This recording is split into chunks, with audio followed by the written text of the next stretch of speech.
Okay. How do you know this? How are you getting the feedback on this? Let me delete the post saying that we're going off. Oh, sorry, we are live now. Okay, that's fine. That's cool. And of course, later on, our man Pavel is going to edit this part out, my mumbling of various, shall I say, inanities. Let me repin this back to the top of the page, and let me drink some liquid, and then I'll be back to some form enough to talk.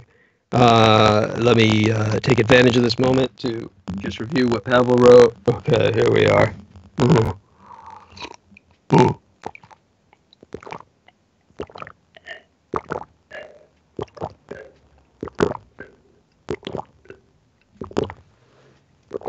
Oh, that's what happened. You didn't know I went for a break. That's what happened. I figured you might be tired, and I was concerned you might fall asleep again.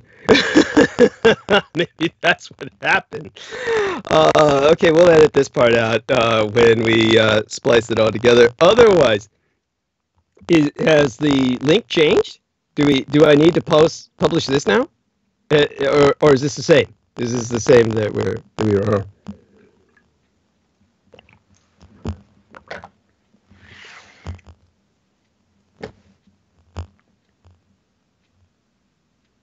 Paul is typing. This was good. Yeah, I got confused. People are reconnecting, but it may have changed. Oh, okay. Well, I doubt it's changed. Let me check. Okay, I press pause there. Okay, press that. Okay, let me take that. And then I might publish this. Okay, so let me go back to the pages, compare the links. Okay. Oh, the link has changed. Okay, so let me publish this. People can hear me while I'm breathing. Okay. Let me get this going. Yeah, I hate this. But such is life. I thank everyone for their patience. Everyone make certain, of course, as soon as I get this link up, to let me know that you can hear us. Inform us of the quality of sound as it comes through to you. Unpin this from the top of the page. Okay, get this going. And change the link here, and then I will also change the link in our promotional banner. Okay, live link. Okay, here we are. Let's see if that's given us the correct graphic. It's not giving us any graphic. So let's get rid of that. Reload. All of this be part of the process of, you know, trying to make it through the night. Okay, this one hasn't put up an image either, but it should when I publish it, hopefully. Let's see what happens. If it doesn't, I'll be really pissed, frustrated. Let's see here. Good, it got the image up. Excellent. I feel complete. All right, let's get that pinned to the top. Put the image up now on the personal friends page. Enter that. Share. So much sharing. Yes, here we are. Good. Got the new link up. All right, now we change the link in our promotional banners. And I'll be set to start rambling again.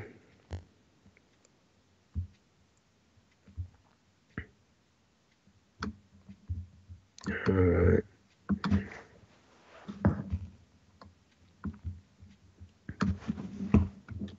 We are changing that in the promotional banner here.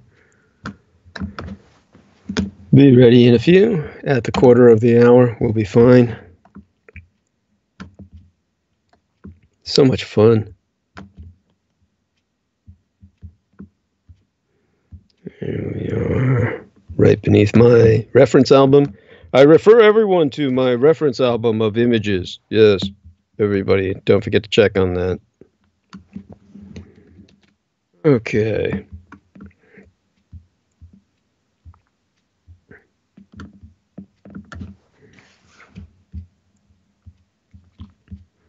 Okay, so let's get started. Grab my tea here, take another swig. This will be formally where we pick narrative back up.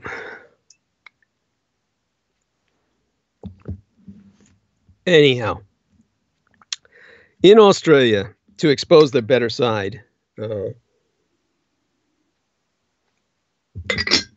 before I get to that, I ask everyone, of course, to let me know the quality of my sound. Can you hear us? Let us know. ̔H낳-DÍ has commented on her post. Wherever you are, God, she's taking off on us. She's leaving for the night. And let me see if she can answer. Can you hear us? Can ye hear me? There we go. Forgot to add her name so she can see it. Can you hear me, Ra? There we are. Okay, let's see if we get a response from somebody. Aside from my executive producer. Can anybody hear me out there? Am I sounding loud and clear? Am I sounding at all? Got one response here. Let's see. Okay. No response yet. I'll just assume that it's the case. We're a quarter into the hour, so it's fine. All right. Do enter into the text box that we are recording, and I'll feel safe about that. I'm sure we are. I'll assume we are, and I'll move forward. Okay. Australia has shown its better side as a culture. Shown the side that is capable of feeling guilt, which be profoundly important for any civilization in order to bear responsibility and develop and have a concept of human empathy. It's something that's sorely lacking in all of the allied nations because they're inherently anti-cultures. And good, we've been recording for the past 7 minutes, seven and a half minutes, 7 minutes, 30 seconds. Thank you, Pavel. And the way that this has been displayed in its full glory as a positive phenomena has been, in the recent case, directly aftermath the atrocity in Christchurch per Australia's egg boy. Now, Australia's egg boy, you can look up hashtag egg boy and you'll find what I'm speaking of. He may face charges, but the 17-year-old has won global adulation for egging an Australian senator, a white Australian senator, of course, it must be pointed out, as if there were any other, who blamed Muslim fanatics for the mass shooting at the 2 New Zealand mosques, when, of course, in fact, the deadly attack was carried out by a white supremacist. Now, on the egg-throwing side of this, Australia actually has a long history of egg-throwing in politics, going back, as far as I'm aware of, to World War I, back in 1917, when a man named Patrick Brosnan threw an egg at Prime Minister Billy Hughes in protest over Hughes's plans for military conscription. Hughes's hat flew off, and the Prime Minister reflexively and automatically reached inside his jacket to pull out his firearm to kill Patrick Brosnan, only to find he'd left his firearm behind at home. Now, on Friday, not necessarily worrying about being killed by a firearm due to Australia's very strict gun control laws, a young man was just another Australian high school student the day that the massacre went down. But by the end of the weekend, 17-year-old Will Connolly was the international sensation #EggBoy, the prankster who launched 1,000 memes. Now, Saturday was an eventful day for Will Connolly, who smashed an egg on the head of Australian Senator Fraser Anning, who promptly punched him violently and twice, after which Connolly was grabbed in a violent headlock and rescued to the ground by bystanders, led away by police, released and later taken to the hospital by his mother, having sustained a twisted ankle, a sore throat, and bruises. Now, ̔Hdự-DÍ has responded to myself in comment, and so she says she's off to dream Adventureland, but I am loud and clear. Thank you, honey. Mwah. Definitely appreciate it. Good night. See you in your dreams. And gonna write her a nice blessed V. There we are with that. She actually has to work for a living. Now, Connolly's target, this Senator Fraser Anning, drew international ire when he issued statement on Australian parliamentary letterhead blaming Muslims for the shooting massacre of 100 people at the mosques in Christchurch, New Zealand. Of course, it was Australian Brenton Tarrant, painfully white and 28 years of age, who was arrested and charged in that mass killing. Now, acting as fast as he could, like a violent idiot, Senator Francis Anning reacted to the egg on Saturday by striking Connolly viciously twice on camera. And then 5 of Anning's supporters, including far-right white nationalist Neil Erickson, took Connolly violently down in a headlock on the floor and held him there till the police were able to separate everybody.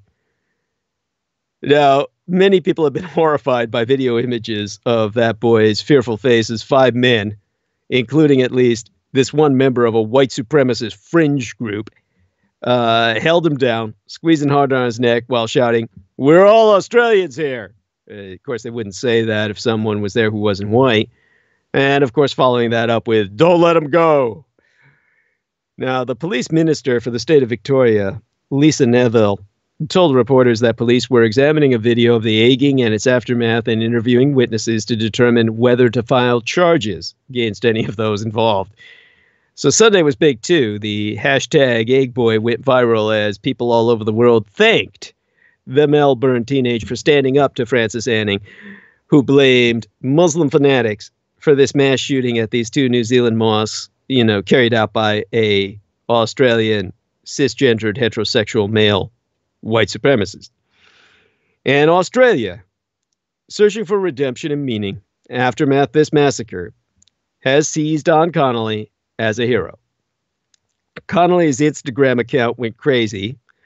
It now has over 500,000 followers. Connolly's Twitter account was suspended over the weekend with a notice from Twitter that the account violated its rules. Earlier, he had posted a short video of himself saying, "Don't egg politicians, you get tagged by 30 bogans at the same time. I learned that the hard way." A bogan, by the way, is an Australian slang term suggesting a trashy, poorly educated person. You know, what I reference as a white trash piece of shit. And a new account was opened in Connolly's name since that time. Now, someone has set up a GoFundMe page to raise money for possible legal fees and presumably more eggs. And several United States and Australian rock bands, or musical bands, have offered little Will Connolly free concert tickets for life.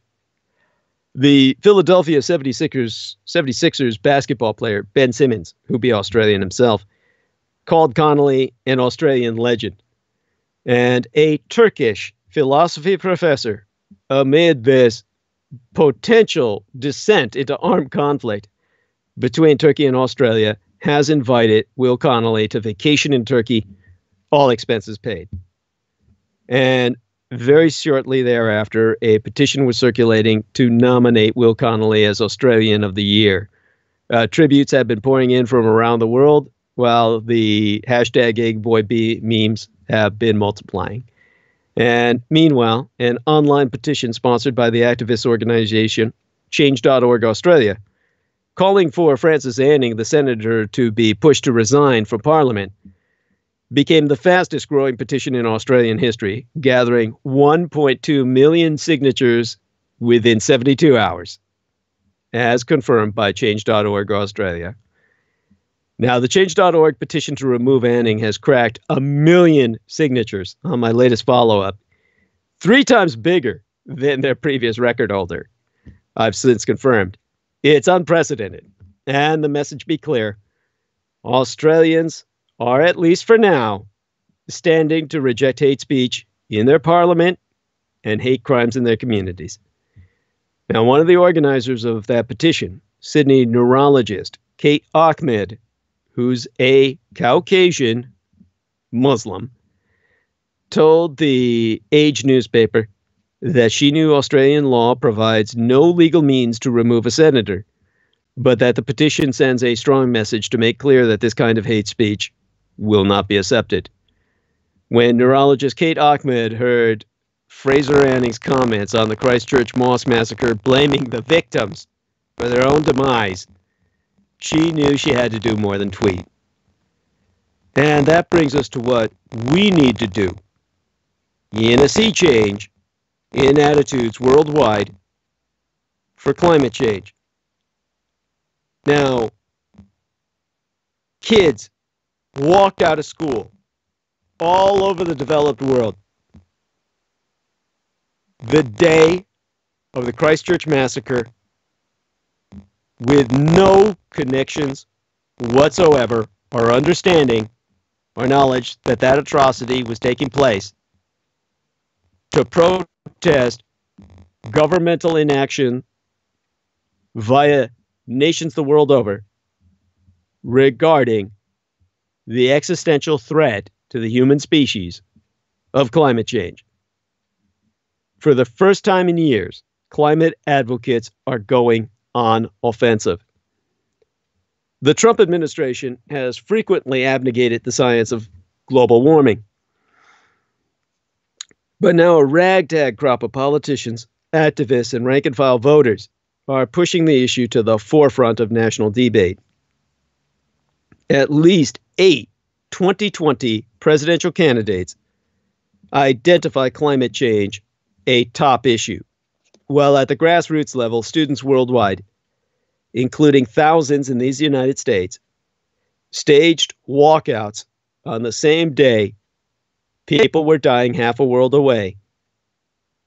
Ignorant of that, and blissfully so, but walking out to protest inaction that would lead to the extinction level event that will take out our human species, that Michael Aquino and his cultists in Australia, New Zealand, the United States, and everywhere else are striving to bring about.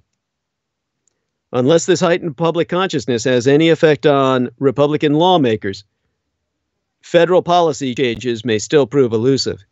But as one researcher has said, if you had asked me a year ago if we would have been talking this much about climate change now, I would have said absolutely not. Now, that brings us to articulating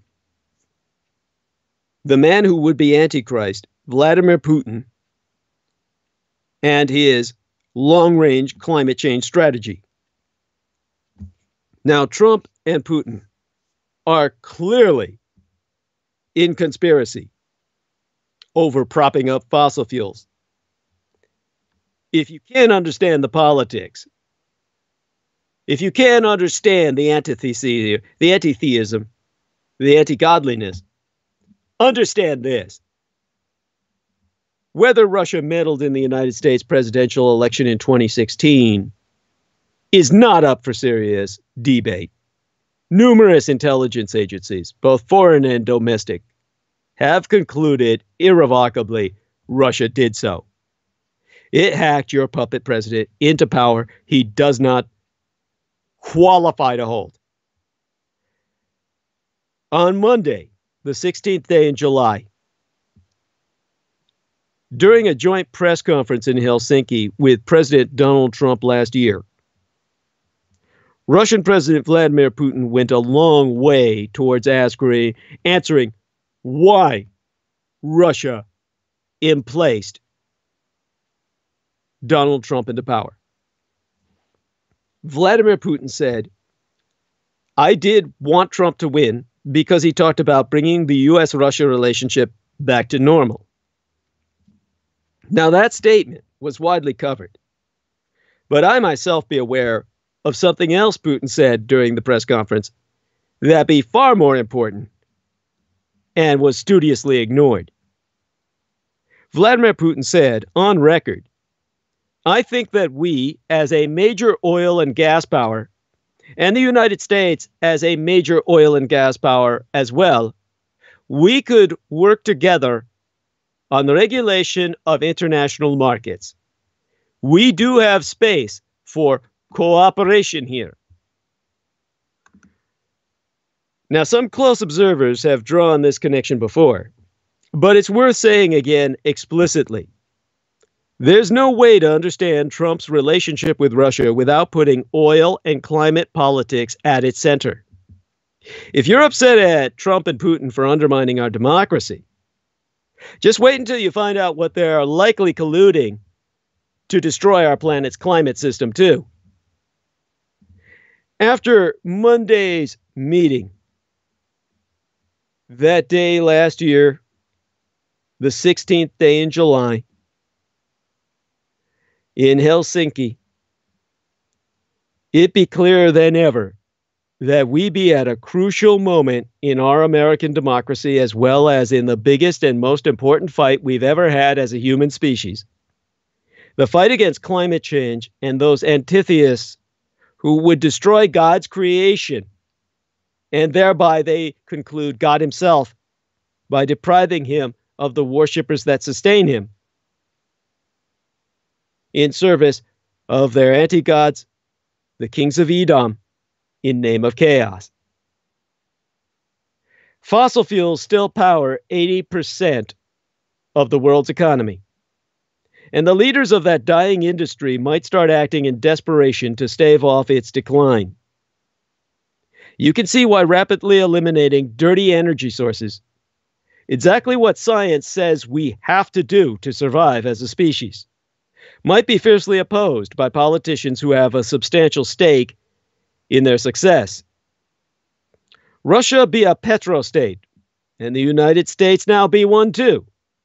In fact, the Twilight empires be the world's largest non-OPEC oil producers, extracting nearly as much as all oil petroleum exportation cartel countries combined. The Russo-American axis also owns an even greater share of the global natural gas market.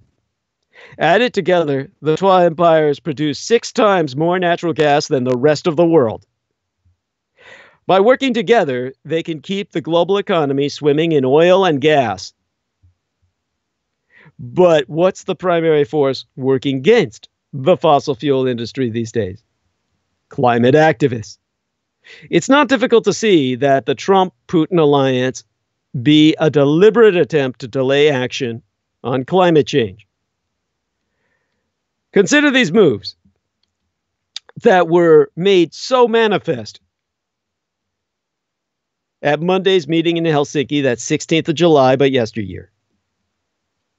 At that time, Trump's promise to withdraw from the Paris Climate Accord was specifically designed to weaken that agreement and the spirit of cooperation it helped embody. Trump's moves to open up offshore drilling in the Arctic was intended to help both the United States and Russia access the oil-rich and increasingly ice-free region. Trump's steel tariffs on Europe did help bolster Russia's pipeline-building oil and gas industry. Trump's claims that by purchasing natural gas, Die neue Deutschland, the new United Germany, was being controlled by motherfucking Russia, be a window into his vision of fossil fuel-driven geopolitics. Trump's cocksucking with North Korea be intentionally designed to clear the way for a Russian gas pipeline there. From their comments leading up to their Monday meeting and collateral coordination through the 23rd day in July of 2018, it be clear that Trump and Putin see the oil and gas industry as a critical component to their working relationship. The foundations thereof, as a matter of fact. But here be the thing. I tell ye now, they will lose. Radical action on climate change now be inevitable, and the era of fossil fuels be quickly drawing to a close. Either the world bands together to shift culture and the status quo away from fossil fuels, or the climate system will do it for us.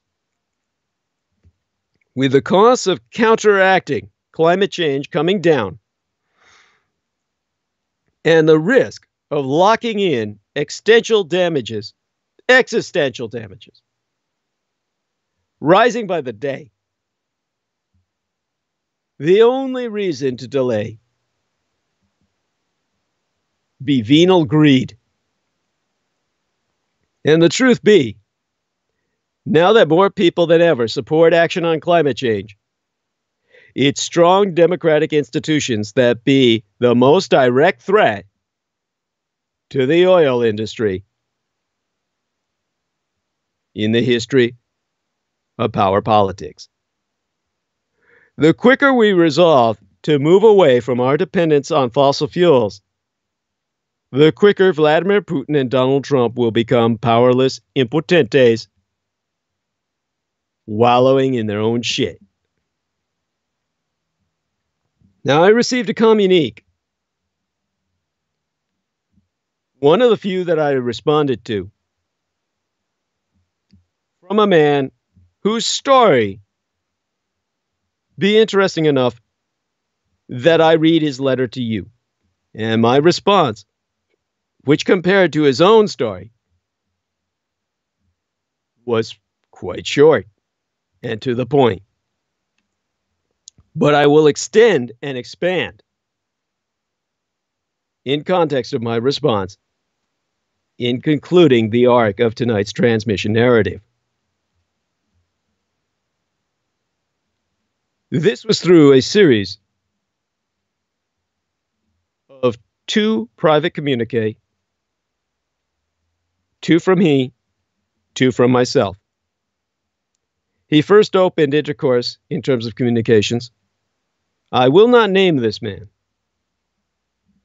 by saying unto myself, in terms of trying to ask about the geopolitics, which I've been articulating throughout the night, he said unto me, I'm an older British veteran, living in America now, teaching younger American veterans about climate change and about renewable energy, which be the leading solution to climate change. I came about this career in a roundabout way. First, I was a British working-class kid from one of those stone and brick British industrial cities, a knockabout brat who liked to fix motorcycles. I liked to go hiking in the mountains with my friends during the school holidays. Then, thanks to fixing bikes, I was an aircraft engineering technician for the Royal Air Force, the RAF, the world's first Air Force, 100 years old by time that I'm writing you, which led to 5.5 years as a mountain rescue troop with their mountain rescue service. This made me a military medic, so I finished up with 3 MOSs as our military career designations for the price of 1. All that got me exposed to the Americans, the Yanks, or Spams as we call them, primarily half-crazy United States Air Force pararescue men, or PJs, with whom we shared mountain training courses and camps and beer and whiskey, the mountains and their natural history led me eventually to the environmental movement. These led me to university in the United States, advanced degrees in climate change-related research topics, working alongside the Forest Service, NOAA, the National Oceanic and Atmospheric Administration, and other federal agencies, and then by degrees back to engineering technology and renewable energy and climate change solutions, and college teaching. Now in my spare time, what little I have, I edit the Royal Air Force Mountain Rescue Services Journal, run a student SAR team in my home state of Maine, and teach and think and write about climate change and renewable energies. I guess you could say there are some recurrent themes in my life. What goest around seems to comest around, go away for a vacation, and then comest round again. Or maybe Occam's razor, I'm just stuck in a series of parallel ruts. Either way, I'm happy enough with how it all turned out. I get lots of American vets in my classes, all late 20-something kids, and they put our 18-year-old regular college kids to shame. I'm pleased to be among military people again. Among dozens more, I've had a submariner, a paratrooper, an intelligencer, a Green Beret, and a coastie. Currently, I have an infantry officer and a female Army medic in my courses.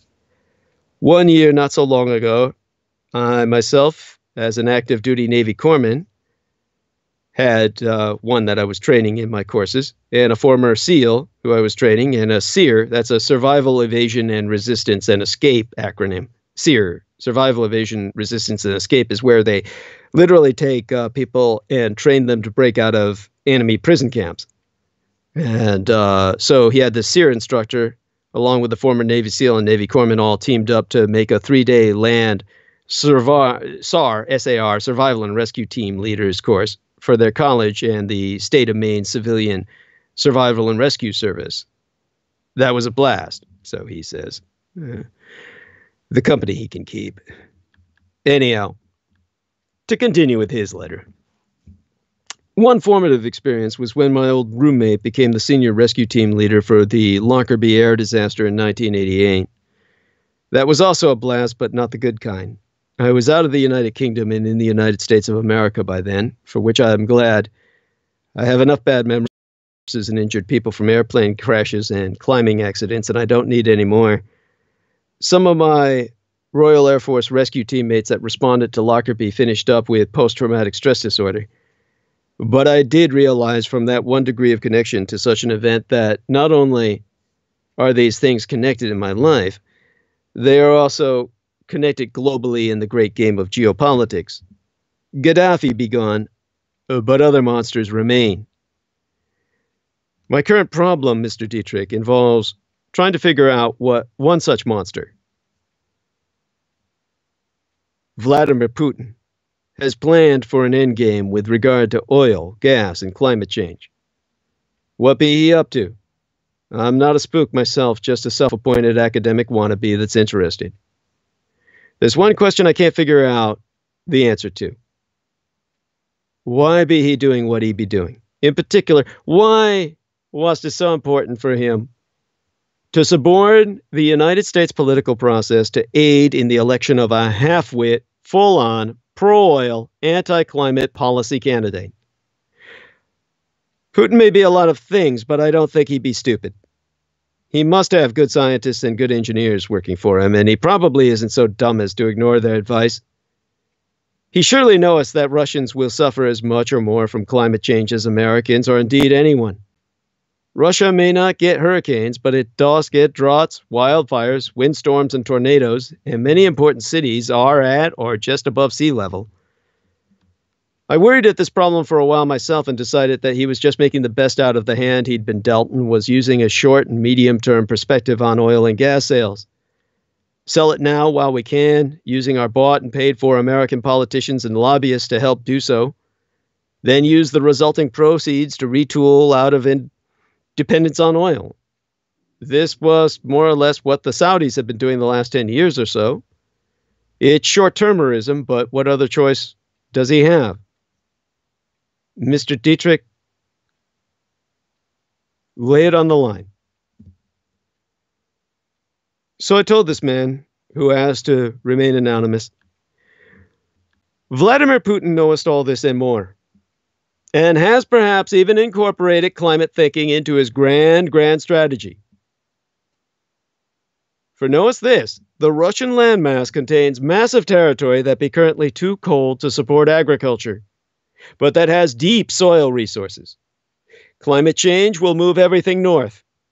Unlike North America, where we tend to run into mountains, muskeg, and the Canadian Shield's hard geology when we head north, northern land and soil resources in Russia will actually increase only through global warming that will make them the breadbasket of the world and the food power that can decide who eats, who starves, who lives, who dies. So this be the long-term end game. Our agriculture in these United States, currently the world's most important, will suffer, and many of our cities will become untenable, especially the coastal cities exposed to sea level rise. But Russian land resources will only grow and improve. And on will come the newly enlarged Russian Empire. What fools you've all been taken for. His second letter to me stated this. It was much shorter. Mr. Dietrich, so I have this kid, this 3-year-old, all-American daughter. She's blonde and spoiled rotten and the apple of my eye. Her mom be a Pennsylvanian German, her grandfather a Vietnam veteran, slowly dying of leukemia from exposure to Agent Orange. Her other granddad and all her uncles were British Army squaddies and Royal Air Force airmen in national service. And her paternal great-grandfather was a British Tommy in both world wars. That was some bad luck there to be still in the reserves and just under 40 in 1939. My family has paid their fair share of democracy's price and more. How much will be left? I told him nothing will be left. Unless you listen to my advisements, take heed, and act upon them. First, we identify what the enemy wants, what they hope to profit from, how they intend to attain their ends. And then we counter that. I'll explain first their modus operandi. And then I'll articulate my response, meaning my advisement, which be the only way this individual's young daughter will have any hope of growing up in a free world by. Let me tell you how Russia hopes to profit from climate change, most immediately. As Arctic ice melts as expected due to climate change, previously frozen northern waterways become a valuable new shipping lane for Moscow. To access that polar route, sometimes known as the Northern Sea Route, would normally require Russian-issued permits and drive shipping traffic through their country. And this will be reinforced with a vengeance as the North Pole's climate of ice disappears and a new ocean opens for human maritime traffic. In the last week of August yesteryear, in 2018, excuse me, I'm slipping back in time as I do.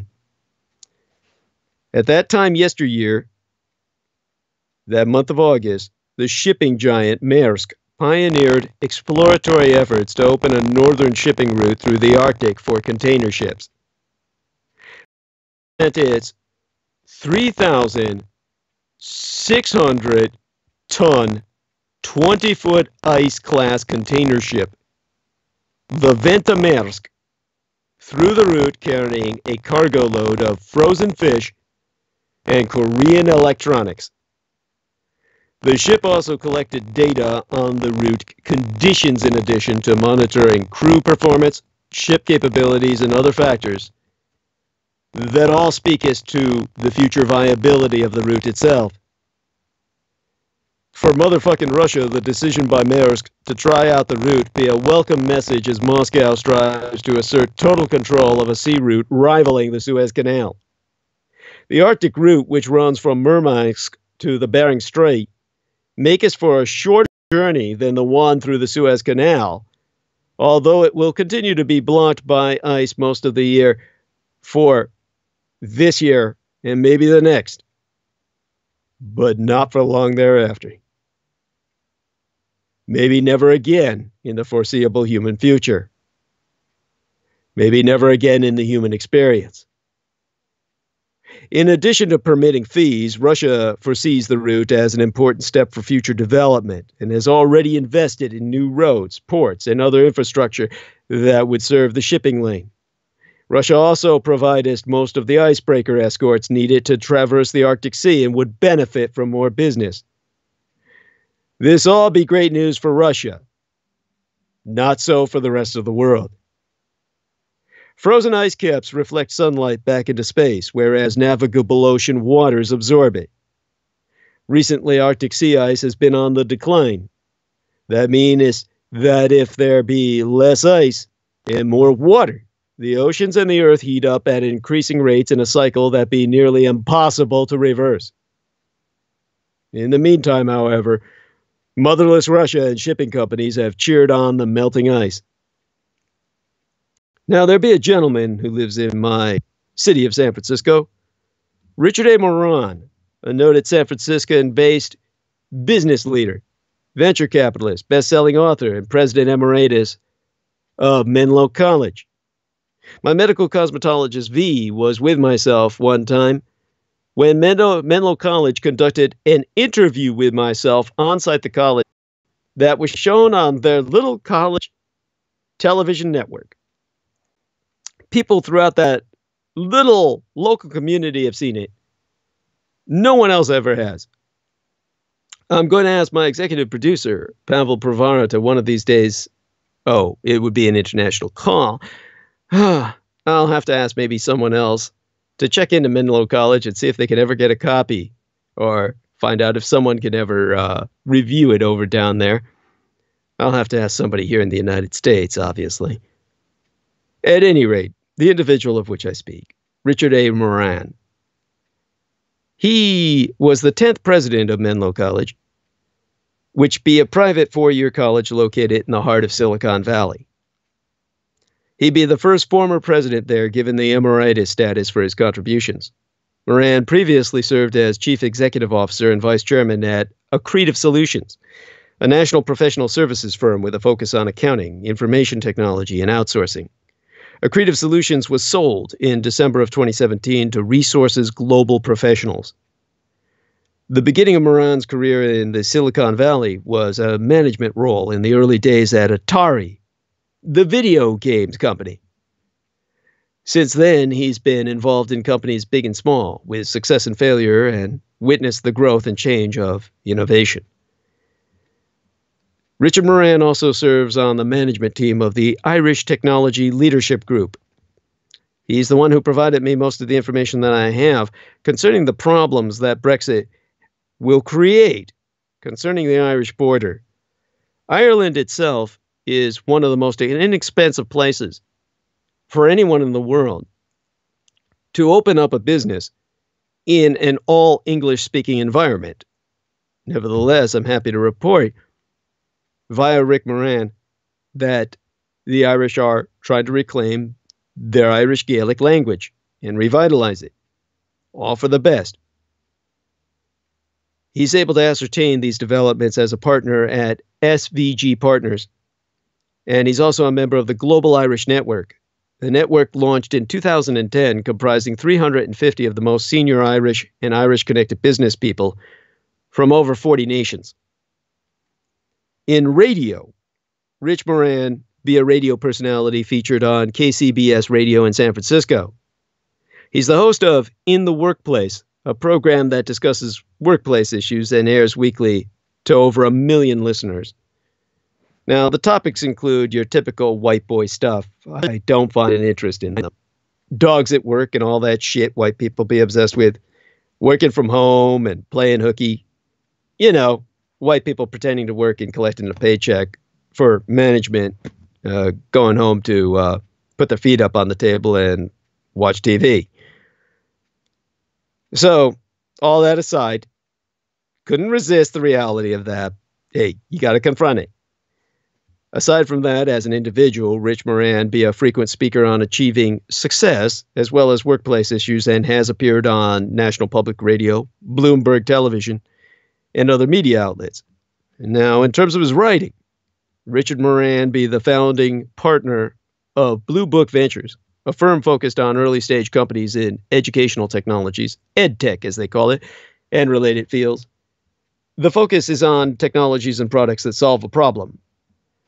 Now, Moran himself has written 8 business books, works of nonfiction. He'd be best known for a series of humorous business books, beginning with the best-selling work entitled Never Confuse a Memo with Reality, that started the genre of business bullet books. His latest book, be entitled The Thing About Work, Showing Up and Other Important Matters, a Worker's Manual, and that was released in October of 2016. His work has been translated into 8 languages. One was converted into a calendar with daily reminders and distributed widely on college campuses as a leadership manual. But he's also written novels, at least a trilogy of science fiction novels that I know of concerning global warming triggering a new ice age. His most pertinent novel, my personal favorite in anything he's done, The Cover, has been presented unto you in my album, which I've published on both my personal friends page and my public community fan page. And within that album of reference images, you'll find the cover to his book, his novel, entitled Cold Sea Rising. Now, it's advertised on the cover itself as the ultimate Soviet power play, a disaster tale of epic proportions. And the novel delivers. It was published in 1986, at the height of the Cold War, in the Reagan era, based on science, about a manned Soviet satellite in polar orbit, 240 miles high, probing a dense, unseasonable fog over Antarctica, in which the Soviets found the Ross Ice Shelf breaking away and drifting north toward the warm waters of the Pacific Ocean. All of this is happening now, has been happening since he wrote that goddamn book. In the novel itself, tidal waves threaten to surge out of Antarctica and wreak havoc upon the world. But American scientists saved the day. A hard-working but predictable disaster novel, it was Moran's first work of fiction, with cut-along-the-dotted-line characters, starting in McMurdo Sound, Antarctica, in what was then the near future, 1999, still far off enough to be quite far away, when an enormous ice-shattering explosion rocks the American Antarctic Research Station, and the beautiful glaciologist Melissa McCoy, the first human being conceived and born in Antarctica, which, of course, I don't know if any of you are aware of this, happened in real life in the sense of the Argentinians, with their Antarctic claims, flying pregnant women at the moment of delivery down onto the ice in Antarctica to give birth to children so they could claim that they had Antarctic citizens, that they were breeding a race of Antarcticans, an extension of Argentina itself to further the claims. This was an American conceptualization of that, which had not yet happened at the time, but there have since been people born on the ice of Antarctica. Now, this lady in question, the fictitious character, be sent aloft in a helicopter to investigate. She brings back terrifying news. A massive underwater volcano has erupted, melting the ice bridges that anchor the Ross Ice Shelf, twice the size of New Zealand. And this ice bridge, which anchors the Ross Ice Shelf to the continent, Now that that's melted, the entire shelf is now bobbing in the Pacific within the conceit of the novel, within its literary framework, like an ice cube in a highball. In its absence, the West Antarctic ice sheet starts melting rapidly due to the fierce volcanic action, which, if left unchecked, causes water levels to rise 20 feet or more, causing tidal waves, which will flood port cities and inundate low-lying coastlands all over the globe. So into the ensuing commotion steps Melissa's father, Admiral Waldo Rankin, a gruff old Antarctic expert of the I don't take any bullshit from cowering politicians even if they be the president type. And the White House allows LIVESTream to gather a crisis team, and he appoints famous New York Times reporter Josh McCoy, Melissa's estranged husband, because she prefers penguins to parenting, as a media liaison. Now, McCoy is secretly contacted by the Russian geologist Anya Sherpin, his mistress when he was Moscow bureau chief, who tells him that the Soviets be planning on using the Ross Ice Shelf as a base for military operations against the world. Now, this gives them a floating, armed, and fortressed platform that takes them right to the forefront of the coastlines of foreign nations throughout the Pacific.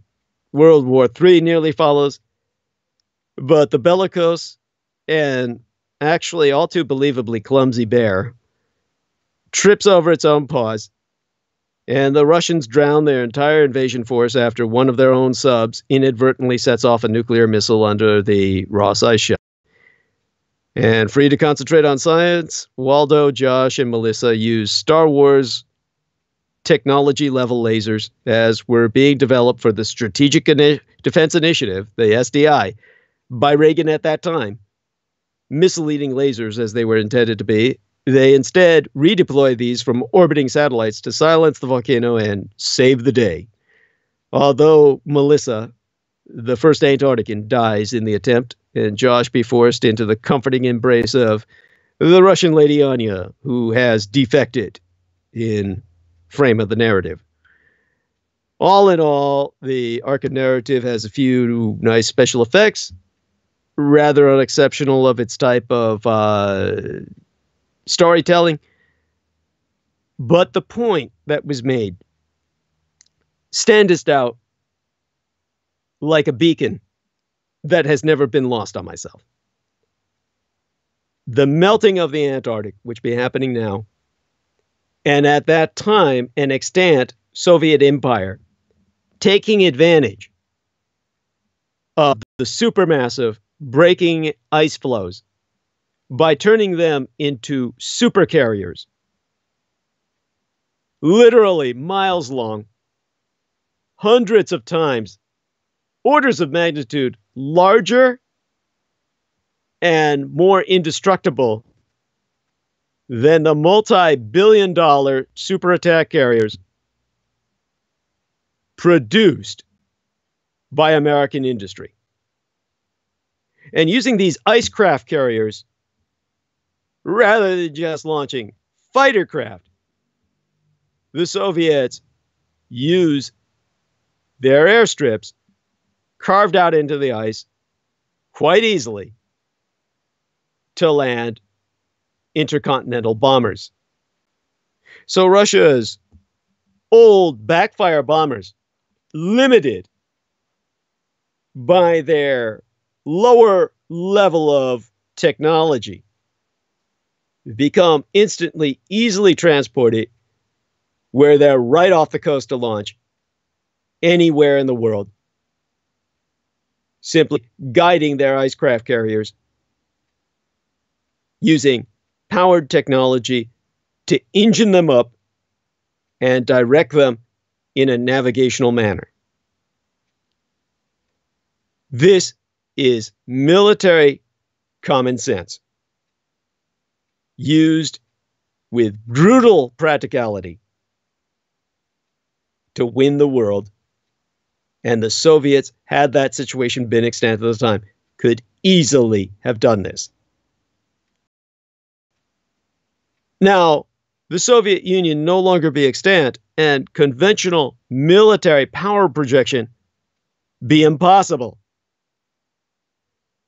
So Vladimir Putin has taken to asymmetric warfare. As the Soviets once supplied the Vietnamese, now too the Russians are at the level of the Vietnamese, except lower. And being lower than the lowest of the low, at the worm's eye view of the world, from out of the sewer of white trash shit that Russia has sunk into, the former Soviets can only conquer the world via asymmetric assault. Cyber assault, troll assault, bot assault, and the use of treasonous insurgencies. By mobilizing the white trash sewer of shit worldwide, Vladimir Putin is flooding the world with human shit.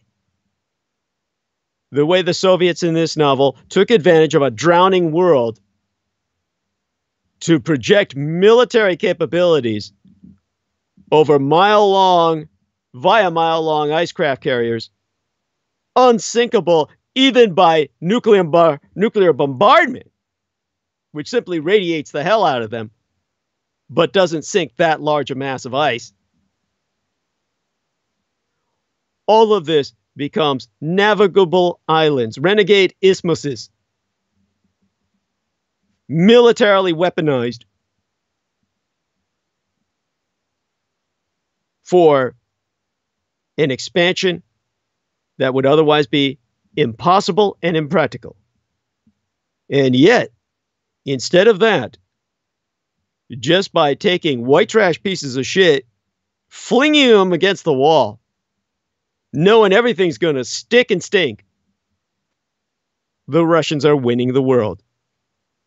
Because the white supremacist, Islamophobic ideology of the Christchurch shooter raises the inevitability that all Americans be willfully ignoring that the same kinds of attacks will happen in the United States. It will happen here. At what point will Americans widely acknowledge that white supremacy be the existential threat that Islamism was propagandized to be? In the summer of 2017, one of my brothers in battle, a small-time sponsor, our good man Salman Sheikh, shout out to he, found himself in a mosque in suburban Minneapolis where a bomb had exploded not long before. It had already been a busy year for he, reporting to authorities for Muslim Americans because he speaks perfect English. And his reporting to authorities on behalf of the Muslim community had become synonymous with advocating about suspected hate crimes, the destructions of mosques in America, and suffering a constant parade of anti-Muslim rhetoric from anonymous online trolls to prominent politicians.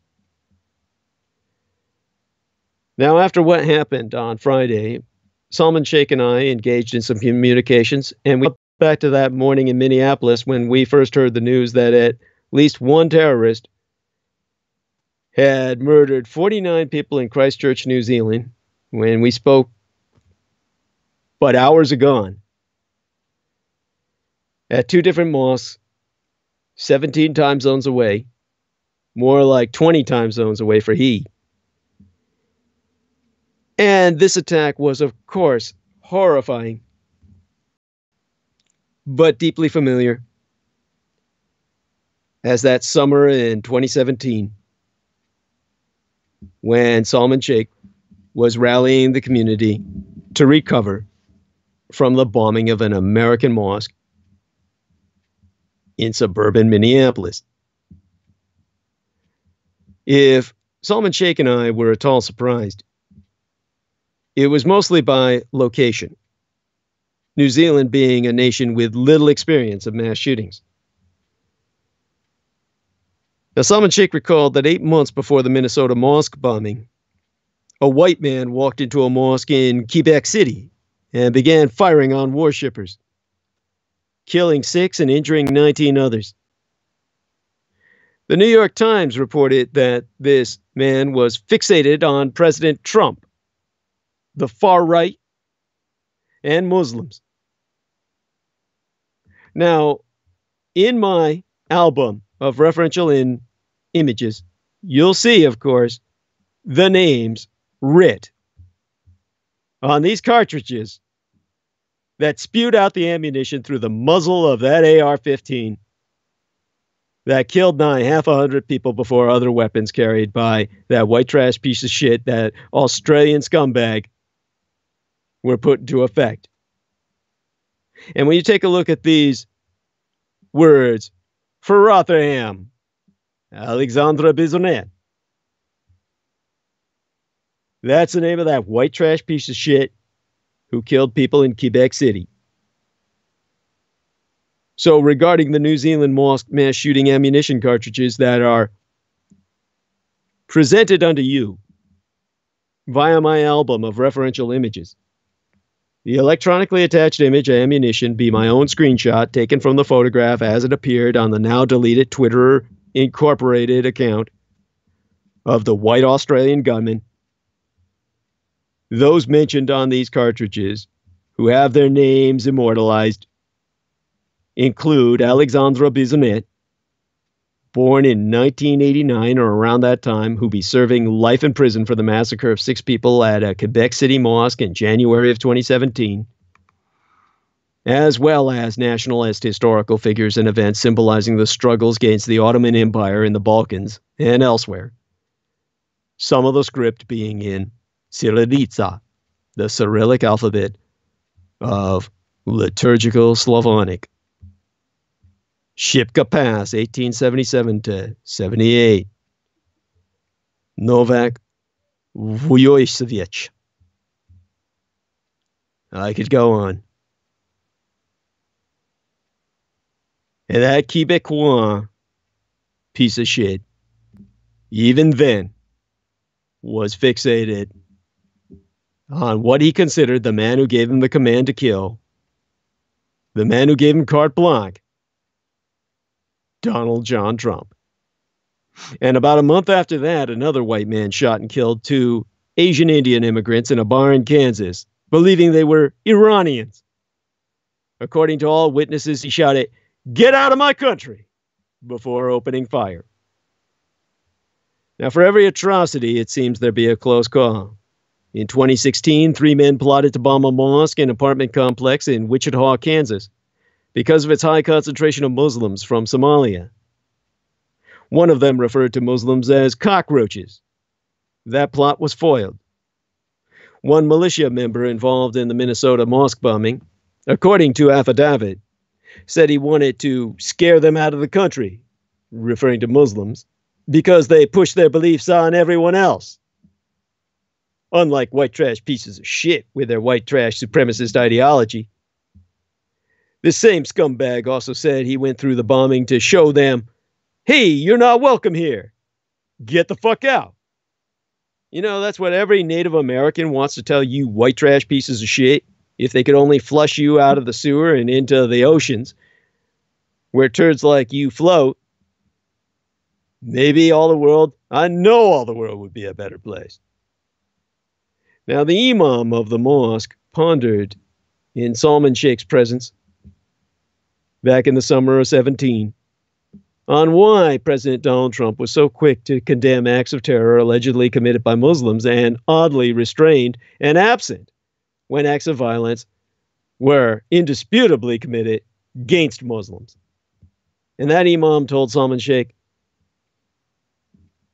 referencing Donald Trump, of course, he be the president of this country, and this happened to us. He has to come here and at least express his feelings and say, this is bad. But of course, Donald Trump never did. The president be intrinsically incapable of denouncing violence against Muslims with energy or sincerity. And in this way, Donald Trump be profoundly American. Muslims here in these United States be regularly dehumanized even their religion be delegitimized as not a religion. And all too many have gone so far as to state that adherence to the Muslim faith may be incompatible with the United States Constitution. In 2018, just yesteryear, my former colleague, whom the majority of you who have followed my career remember, Abdul Karim Haq, a former Muslim, who later on became so insanely hypersensitive about the word slave that he changed his name. Because Abdul means slave. In the proudest sense, Abdul in the Islamic sense means slave to Allah. Proud to serve the Most High. Oh, but he couldn't have that. In his hubris, he was serving no God.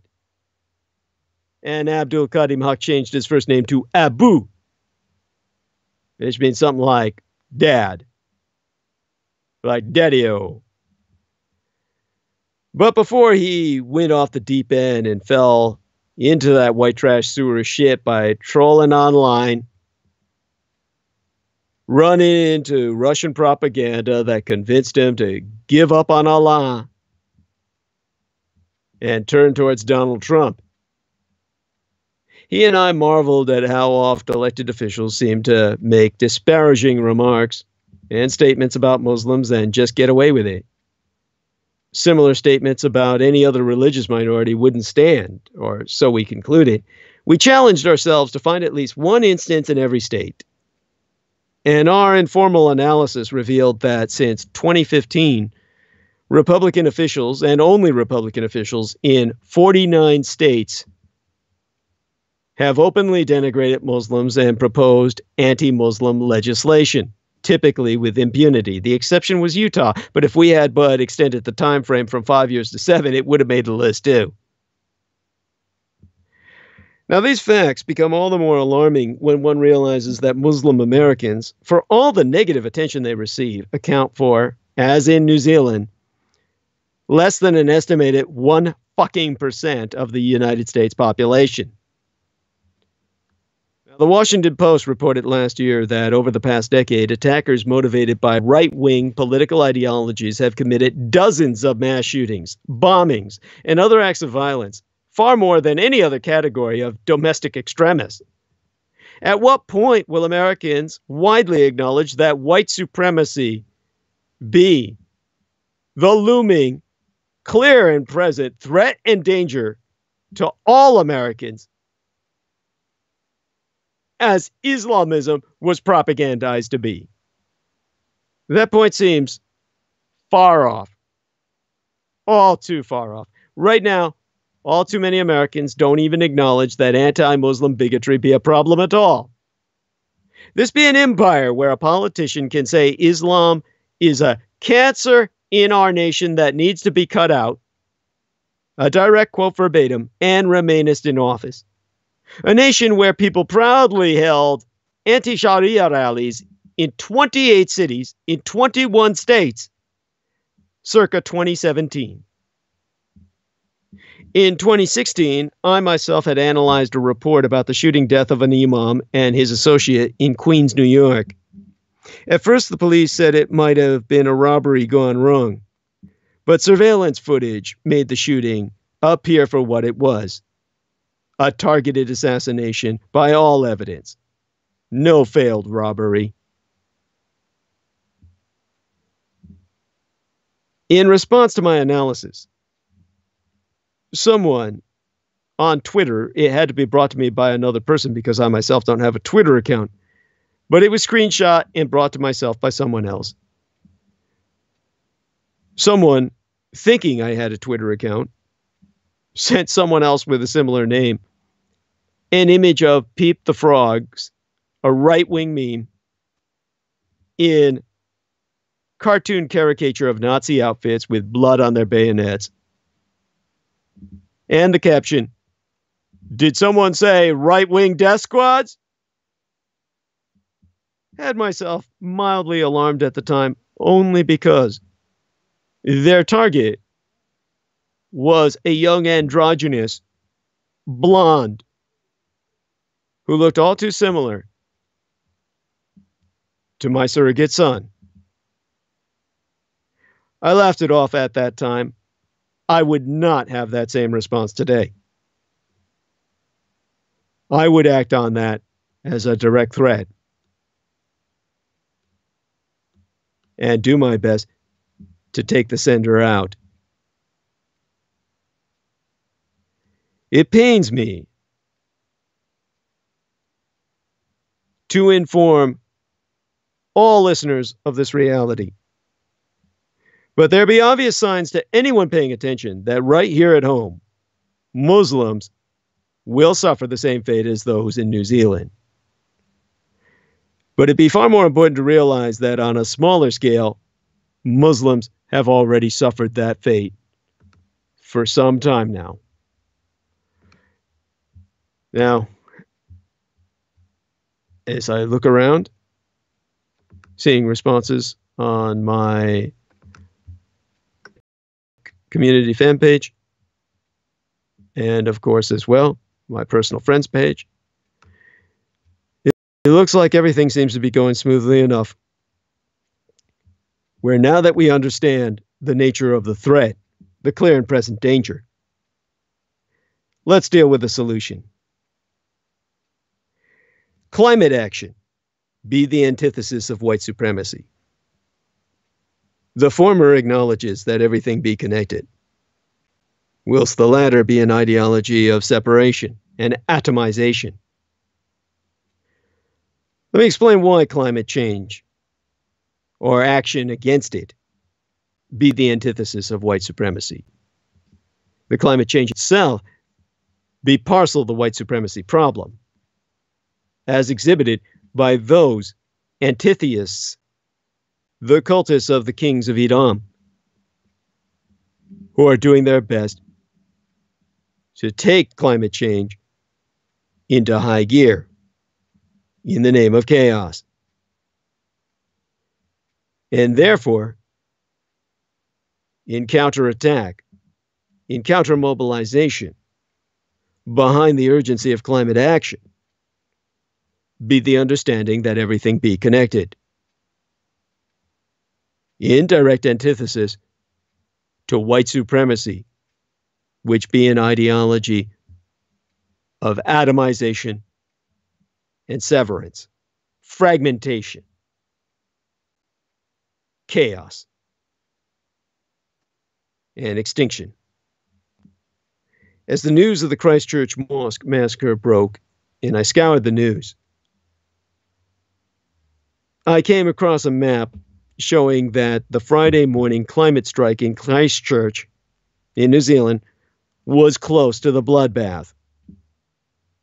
I felt terrible for the young people who showed up with hope and idealism, wondered whether the killer or killers chose this particular day to undermine the impact of this global climate action.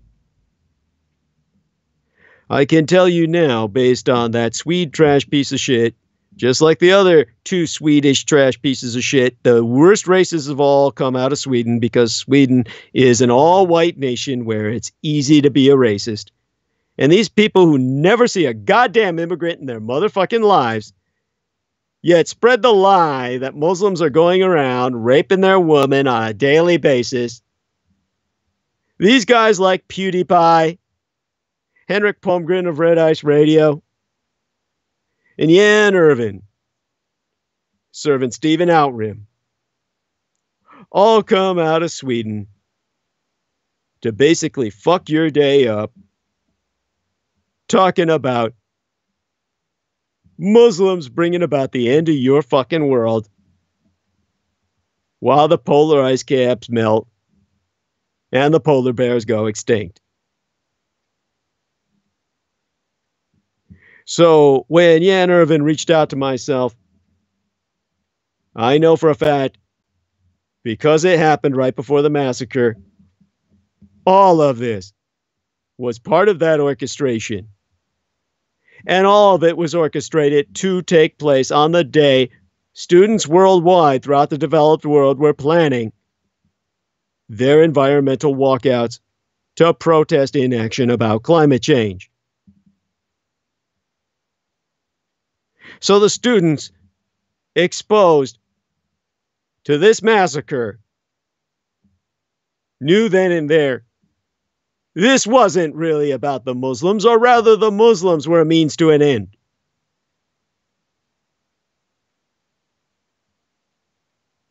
Little Breton Tarrant was targeting them.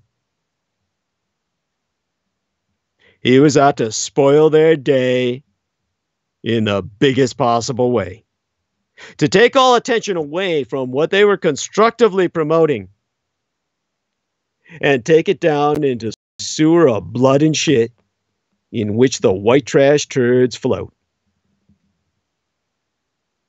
It was a shocking pairing and also a perfectly coherent one. A clash of opposing ideologies. The clash of civilization and barbarism. Behind the urgency of climate action be the understanding everything be connected. Behind white supremacy, the ideology of fragmentation, chaos and atomization, disintegration, divide the word, D-I-S-integration, disintegration. Of disintegration as the idea that human beings no longer be integrated, that they be divided into races. Those in one race have nothing in common with those in all others.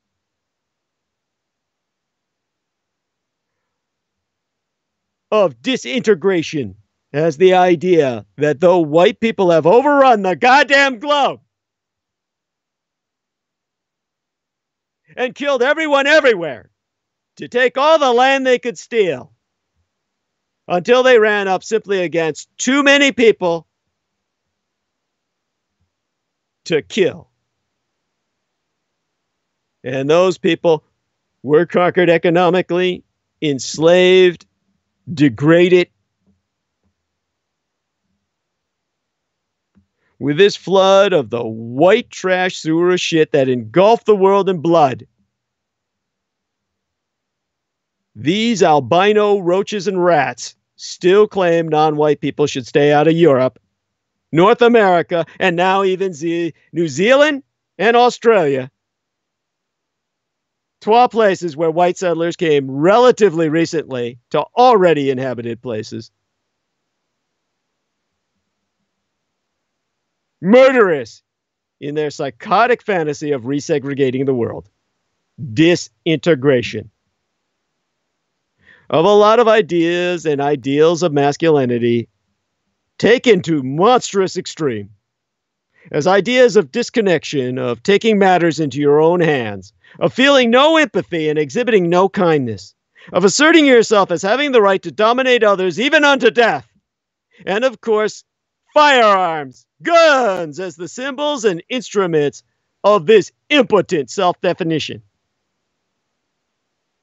Whereas climate change be based on science. But if you delve into it deeply enough, it be a kind of mysticism without mystification. A recognition of the beautiful interconnection of all life and the systems, weather, water, soil, seasons, ocean, pH, on which that life dependeth. It acknowledges that everything be connected, that to dig up the carbon that plants so helpfully sequestered in the ground over aeons and burn it so that it returns to the sky as carbon dioxide changes the climate, and that this changed climate isn't just warmer, it's more chaotic in ways that break these elegant patterns and relationships, so finely attuned by the divinity which created ourselves. That chaos be a kind of violence, the violence of hurricanes, wildfires, new temperature extremes, broken weather patterns, droughts, extinctions, famines, which be why climate action has been and must be nonviolent. It be a movement to protect all life. That includeth human life, whether it's people of Central America impacted by failed harvests, or of the Gulf Coast by hurricanes, or the Arctic and their traditional relationships to seals, caribou, and other species in crises from climate change, or the people of California, like the 82 killed in the inferno that in one day destroyed the town of Paradise last year, set aflame by red Republican insurgents of a hostile foreign power on American soil. White trash pieces of shit. Servants of Vladimir Putin, the man who would be Antichrist.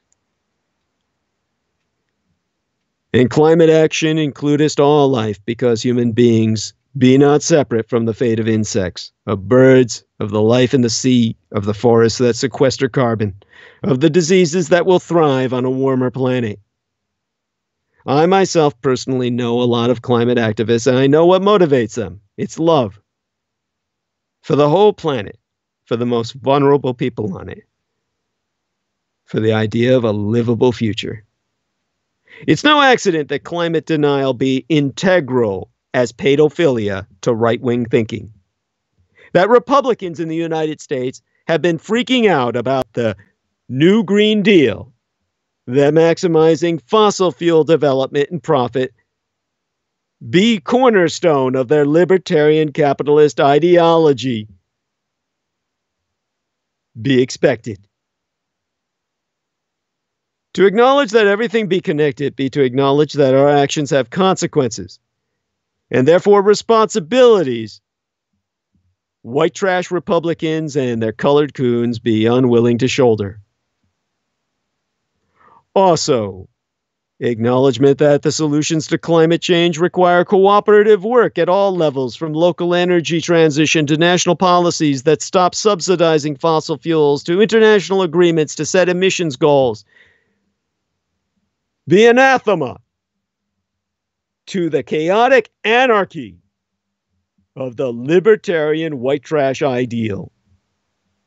Because in adversarial antithesis, all right-wing ideology now be about a libertarian machismo in the I can do anything I want vein. It's the pro-gun myth that we can each protect ourselves with a weapon, when in reality we're all safer with them out of our societies.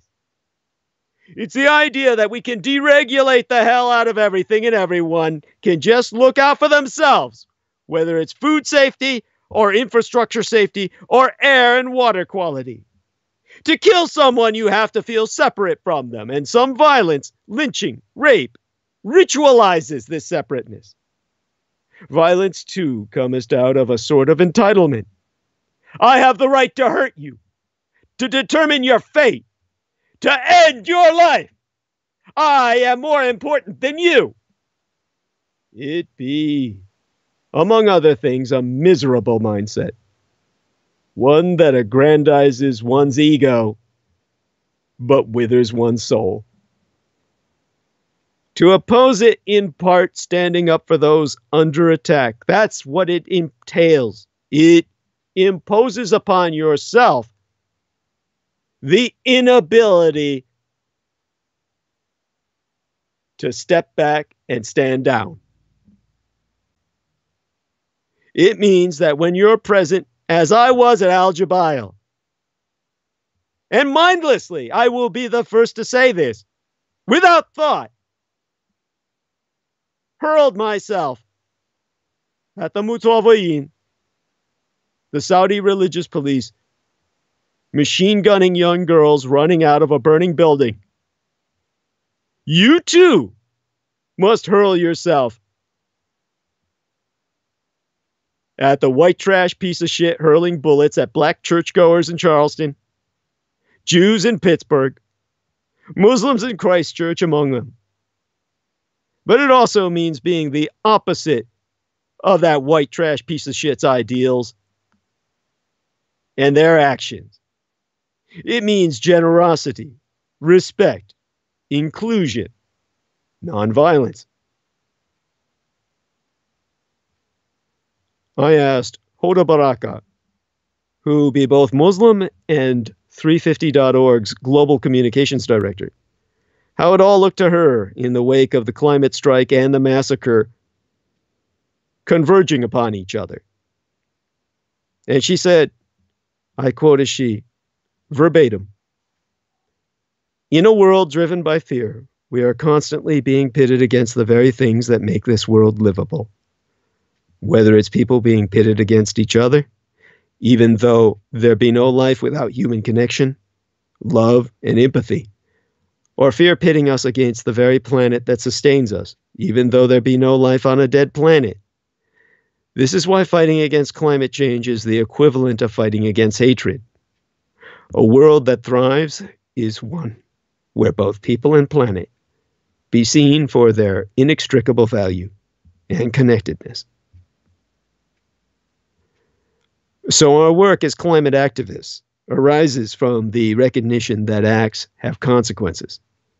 And consequences come with responsibilities. And we all be responsible for the fate of this earth, for all living things, now and in the future, we be choosing with our actions, or even our inactions, in the present. But also from the recognition that ecological connectedness contains a deep beauty tantamount to love.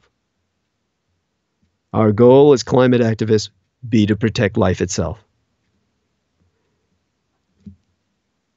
Those children and youth standing up for the future in Christchurch, and in more than 1,700 other cities around the world, were already the answer we've been needing.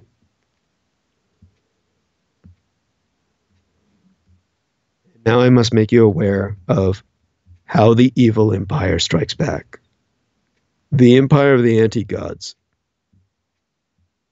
is manifesting its counterattack via Donald Trump deploying Stalinist tactics he learned from his KGB handler Vladimir Putin to discredit climate science.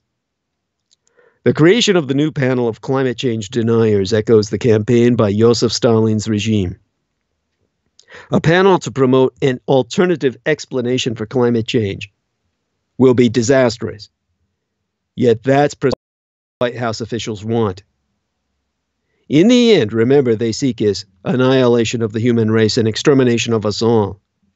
A mass-level extinction event in which only the anti-gods roam the world. Americans should not be fooled by the Stalinist tactics being deployed by the White House right now to try and discredit the findings of mainstream climate science. The Trump administration has already purged information about climate change from government websites, gagged federal experts, and attempted to end funding for climate change programs altogether. Now a group of hardcore climate change deniers and contrarians linked to the administration be organizing a petition in support of a new panel being set up by the National Security Council to promote an alternative official explanation for climate change. The panel will consist of mercenary scientists who are paid not to accept the overwhelming scientific evidence that rising levels of carbon dioxide and other greenhouse gases in the atmosphere be behind climate change and its impacts. The petition is being circulated for signature by Myron Ebel of the Competitive Enterprise Institute. His surname be spelled E-B-E-L-L, and that institute be a lobby group for free market fanatics, which has become infamous for championing climate change denial. It does not disclose its sources of funding, but I can tell you they come directly from Vladimir Putin. But it is known to have received money as well from ExxonMobil and conservative reactionary billionaires in the reality of their behavior and their politics, such as the Koch brothers, spelled K-O-C-H. Everyone I know calls them Koch. Yes, I know. Well, on behalf of the Koch brothers, Mr. Ebel, who has no expertise whatsoever in climate science, or any kind of science for that matter, was but a member of Donald Trump's presidential transition team and diverted the focus of the Environmental Protection Agency, the EPA, towards weakening and removing policies that limit pollution by companies, including President Obama's Clean Power Plan. The creation by he of the new panel of climate change deniers and their recruitment of supporters to provide it with a veneer of legitimacy echoes the campaign by Joseph Stalin's regime to discredit the work of geneticists who disagreed with the disastrous pseudoscientific theories of Trofim Lysenko. Now, Trofim D. Lysenko wrongly believed that acquired traits could be passed on by parents to their offspring. Stalin embraced Lysenkoism as the basis for Soviet agricultural policy, while also denouncing and persecuting Lysenko's scientific critics. Now, by 1934, but 1 year after Franklin Delano Roosevelt had become the puppet president to Joseph Stalin in the United States, and they both conspired against the man who had just become Reichskanzler of Weimar Germany, Adolf Hitler.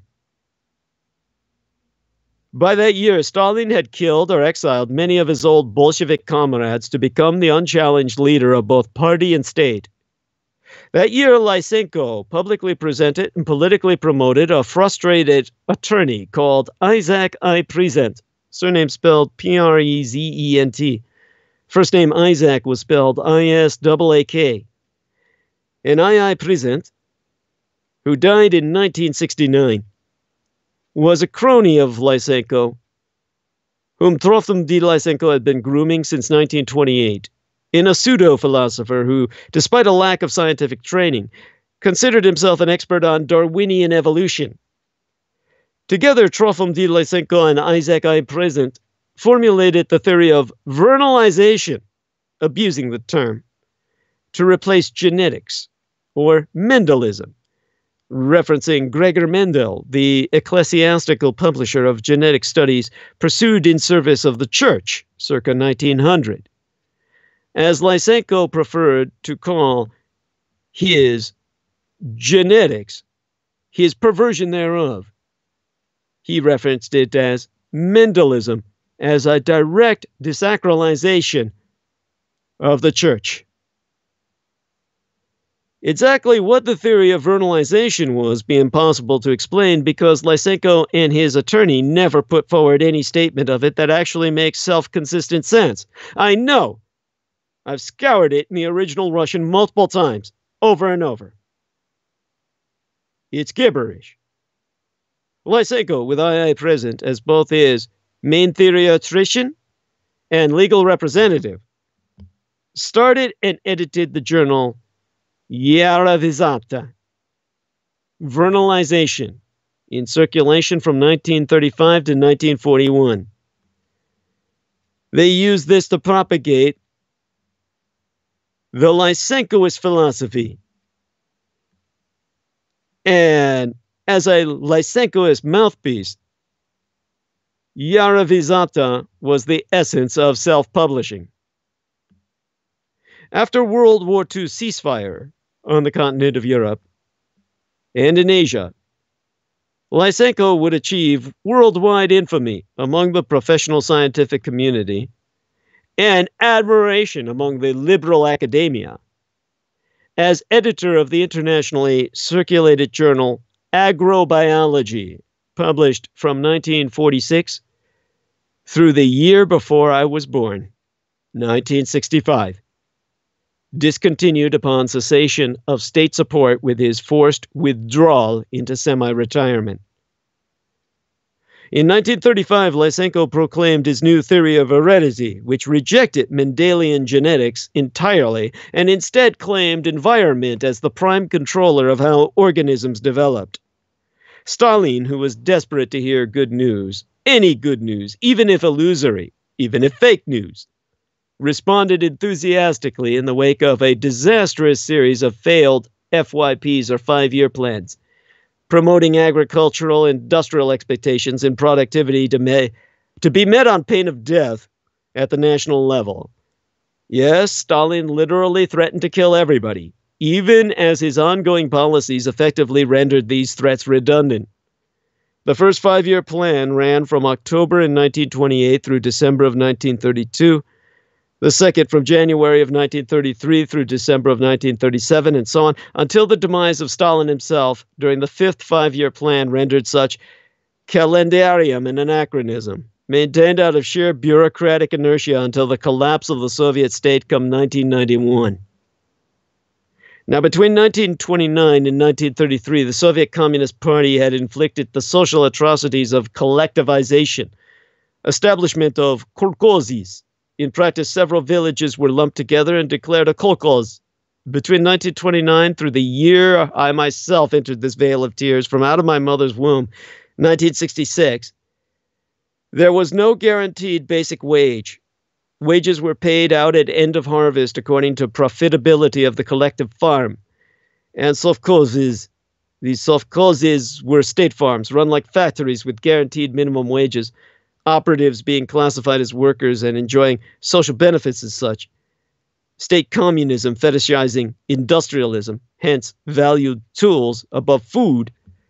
Both acts, meaning the end of private farming, instituted circa 1917 and completed via 1937, all peasant opposition was dealt with brutally by using military force, deportation, or expulsion.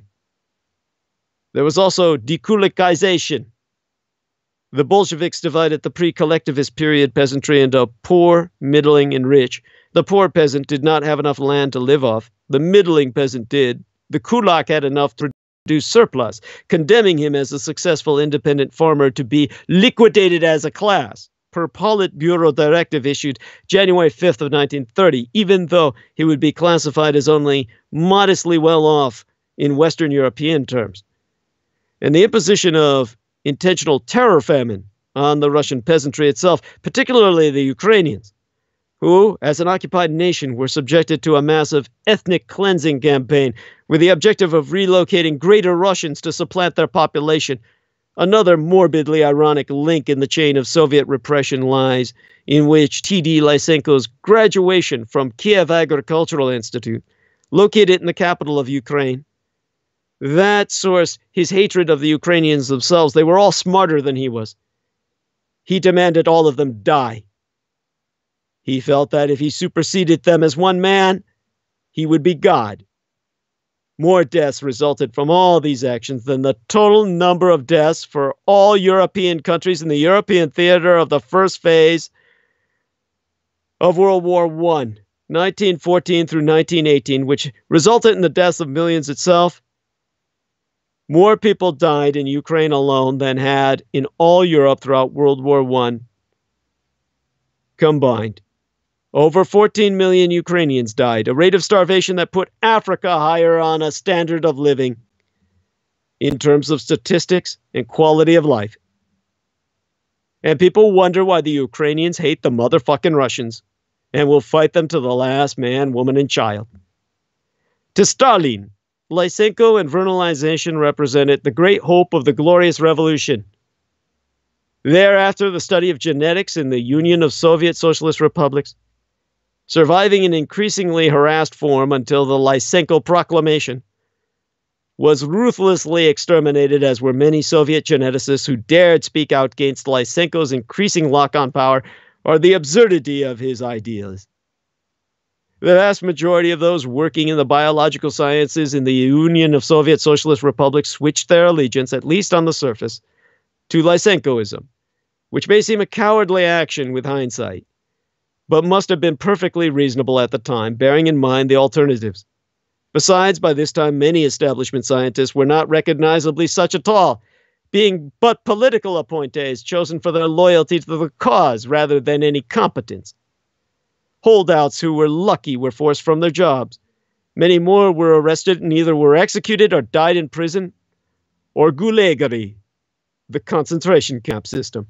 At least 100 were disappeared in this fashion, under direct orders of Lysenko himself, simply because they had earned his ire by being true scientists when he was but a charlatan. Among the distinguished geneticists prosecuted was the United States geneticist, H.J. Muller, who died the year after I myself entered this world, 1967, a committed American communist who had taken up a post in 1933 at the Institute of Medical Genetics in Leningrad. Later, by 1946, he was a Nobel laureate. He was sufficiently threatened that he fled the Soviet Union. Of course, these represent just a tiny fraction of the deaths that can be laid at Lysenko's feet. 13 million more people would ultimately die as a consequence of the lethal combination of the imposition of Lysenkoist agricultural practices and the forced mass surrender of infants to be raised in the collectivized breeding facilities, literally from out of the womb as Homo Sovieticus, collective man, from which in turn would be born Bagater, the glorious Russian giants, to scientifically supplant the titanic, primordial narts of Ossetian myth that Stalin once schemed to compel forth from the Caucasus glaciers when he was practicing satanic witchcraft as a student in seminary in Tbilisi, the capital of his native Georgia. Violence was waged against parents who resisted postnatal partings, and extermination campaigns were conducted against those farmers who pointed out that the Stalin-sponsored improvements were producing naught but a new wave of famine-induced starvation. In 1940, Lysenko was made director of the Institute of Genetics Moscow Academy, a position of enormous political power that he used to destroy, quite literally, all those who challenged his pseudoscientific ideas. Lysenko's attorney, Isaac Present, would play the main role in staging officially orchestrated character assassination disputes and conferences against anti-Lysenkoists to publicly autopsy the cadavers before cremation, as he said it. Most devastatingly, the August 1948 session of the Vaskhnil, Vaskhnil, in Russian, that was acronymous for the All-Union Academy of Agricultural Sciences. It was a scientist roast, for which I Present was awarded the chair of the Department of Darwinism at both Moscow and Leningrad universities, and the office of the Dean of the Biology Faculty of Moscow University, all three positions held, along with appointment to Vaskhnil membership, 1948 through 1952. Lysenko himself would retain his own position until his forced resignation in 1965, the year prior my own laying eyes upon this world that he had helped to devastate. After 1965, he still had, Lysenko did, the audacity to establish a semi-private venture as head of the Lenin Hills Experimental Station of the Academy of Sciences from the year I entered this vale of tears, 1966 through 1976, in which year he finally exited the world he had so murderously impacted, outrageously escaping with his life simply because he was never identified as ethnically affiliated with what had become colloquially referred to by the long-suffering Russian populace as GOG, the Georgian Occupation Government, of Georgian gangsters like Levente Beria of the KGB and Joseph Stalin and all their ilk. And still, it would take until the collapse of the USSR itself over a quarter century later before Russian genetics normalized with that in the developed world. And it can indeed be argued that this has yet to happen. This be why Russian documents oft used bacterial and viral terms interchangeably, something no modern medical academics would deem acceptable. The Trump administration's climate Lysenkoism is being led by a Mr. William Happer, surname spelled Happer, a retired professor from Princeton University who was hired by the National Security Council in September, yesteryear, 2018, as Deputy Assistant to the President and Senior Director for Emerging Technologies. Media reports suggest that Professor Happer and his fellow propagandists will target the fourth National Climate Assessment, which was prepared by leading researchers in the United States and concluded last November. The impacts of climate change are already being felt in communities across the country. That was their conclusion. Although the report was subjected to rigorous review by America's top experts at the National Academy of Sciences, it was rejected by President Trump, who told journalists, "I don't believe it."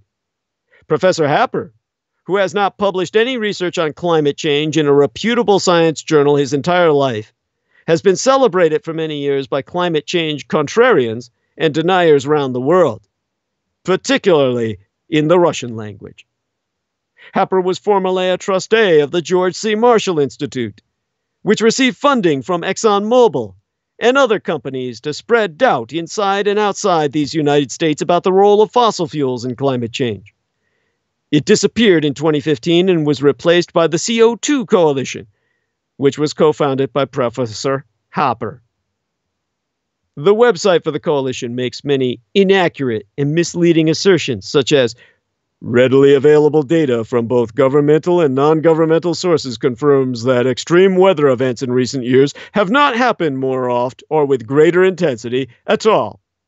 In other words, that bone-chilling fucking winter that made parts of these United States colder than goddamn Antarctica, that's a fact, never happened. That's on the internet. And you people buy the shit you read from QAnon? You people are so fucking stupid. I'm sickened to be in your presence. I am sickened by the fact that I have to share the same goddamn continent and breathe the same air of this planet with white trash pieces of shit like you. In fact, the fifth assessment report by the Intergovernmental Panel on Climate Change, published in 2013, concluded changes in many extreme weather and climate events have been observed since about 1950, since before I was born. A recent leak of the coalition's tax filing showed that its largest donors be reactionary groups such as the Mercer Family Foundation, the people who worked on enough botulism to kill every single person on Earth that they were going to deploy throughout Asia, only the Japanese beat them to it with the biocidal threat. And because the Japanese were able to commit threat projection on basis of delivery mechanisms in the form of unconventional aircraft which violated your national airspace and forced America into surrender during World War II, the Mercer Family Foundation was never able to annihilate half the human race. The other people funding the coalition be the Sarah Scaife Foundation, surname spelled S-C-A-I-F-E, which have a long track record of funding climate change denial. Professor Happer has also collaborated with climate change deniers in other countries, such as the United Kingdom. In 2010, he joined the Academic Advisory Committee of the Global Warming Policy Foundation, which was set up by Lord Lawson to campaign against policies to reduce greenhouse gas emissions from the consumption of fossil fuels. He stepped down from the committee when he was hired by the White House. The foundation has published a pamphlet by Professor Happer in August of 2011, the year my late and sainted Cyrus, Diana Sujin Lynn Dietrich, died, which disputed the scientific evidence then that greenhouse gases be causing climate change. In July of 2014, Professor Happer caused controversy during an interview on CNBC television in the United States when he claimed that the demonization of carbon dioxide be just like the demonization of the poor Jews under Hitler. Carbon dioxide be actually a benefit to the world, and so were the Jews. He was also forced to defend himself after Greenpeace revealed an exchange of email messages, during which Professor Happer discussed writing reports to promote climate change denial in exchange for a secret fee paid to the CO2 Coalition. Americans should not be conned by the Trump administration's climate Lysenkoism, and should instead place their trust in the robust findings of climate researchers who place the public interest above and beyond, well ahead of political ideology. The fact that this ideology sources from motherfucking Russia, in Stalinist tradition, shows you Trump be no capitalist. This is communism and collectivization pushed by the very people who claim they be libertarians and independents. The same people who tell you the Democrats be the child molesters are the same people addicted to pedophile porn, who use sites like BellGab.com to promote their paider-ass pornography to each other. All of you must awaken now and realize that I'm the only one who has identified problem and presented solution. in the way of all the world around us. The narrative now is threaded. We'll continue with articulation this coming Sunday. Join us then.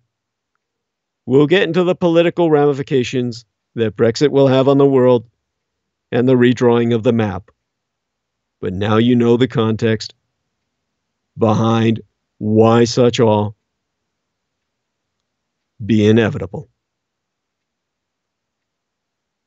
God bless those who support myself. God damn all those who stand before us in opposition. For they have damned themselves in their attempt to damn us all. In their assault on our Creator, in the name of their anti-gods of chaos, to bring death upon the world. If you stand for life, you stand by me. Stand by me this Sunday and return to transmission when our executive producer will hopefully be awake in time to bring us on to bandwidth and we can burn ourselves onto record for future generations. Good night.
Daniel says he hears typing. Yes, well, I mean, it's like, it's okay. I mean, it's like, it's after transmission, right? I mean, okay. Keep listening. You'll hear drinking too.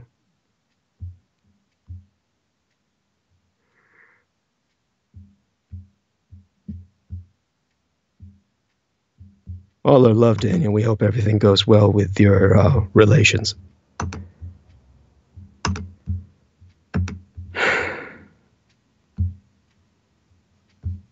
And I think Paul might be able to come on and tell me we're off, or you want me to just hang up? Give me a clue. Did he fall asleep again? Oh, there he is. Thank God. Okay, he's there. All right. We're on. No, I mean, we don't need to be on. I'm finished. Yeah, I'm finished. Okay, great. Okay, love you dearly, brother. Good night. Okay, I'm going to hang up now. Hang up. Okay. Hopefully everything's recorded.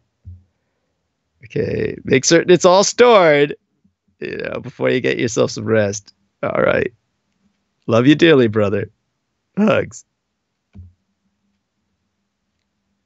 He's typing something. Everything is good. Record it. God bless you, brother. All right. Blessed night be